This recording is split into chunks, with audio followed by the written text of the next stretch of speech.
சென்னை தியாகராய நகரில் அமைந்துள்ள பாஜக மாநில தலைமையகமான கமலாலயத்தில் தமிழக பாஜக தலைவர் நயினார் நாகேந்திரன் செய்தியாளர்களை சந்தித்து பேட்டியளித்தார்.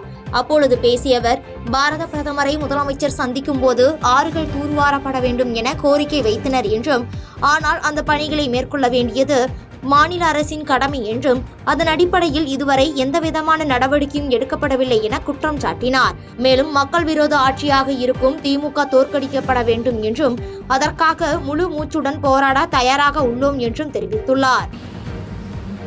மக்கள் விரோத ஆட்சியாக இருக்கின்ற திமுக தோற்கடிக்கப்பட வேண்டும்.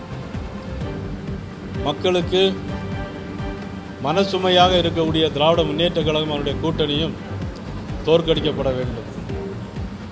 திமுக ஆட்சி தமிழகத்திலிருந்து அகற்றப்பட வேண்டும். அதற்காக என்னுடைய எண்ணத்தை நான் வெளிப்படுத்தினேன். இதில் அவருடைய எண்ணங்கள் எதுவாக இருந்தாலும் அதுவாகவே இருக்கட்டும்.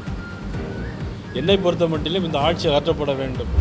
வாணியம்பாடி அருகே ரயில் முன் பாய்ந்து காதல் ஜோடி தற்கொலை செய்து கொண்ட சம்பவம் பெரும் சோகத்தை ஏற்படுத்தியுள்ளது.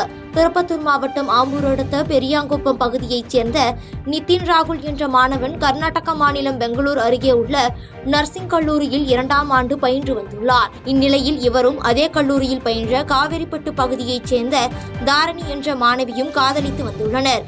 தொடர்ந்து கல்லூரி மாணவி தாரணி 8 மாத கர்ப்பமாக இருந்த நிலையில் கல்லூரி நிர்வாகத்தினர் இருவரின் பெற்றோர்களை கல்லூரிக்கு அழைத்து வரும்படி கூறியுள்ளனர்.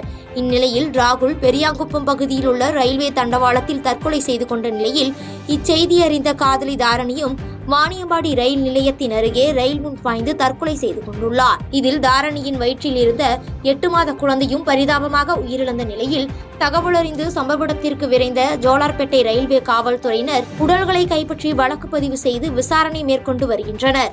இச்சம்பவம் அப்பகுதியில் பெரும் சோகத்தை ஏற்படுத்தியுள்ளது.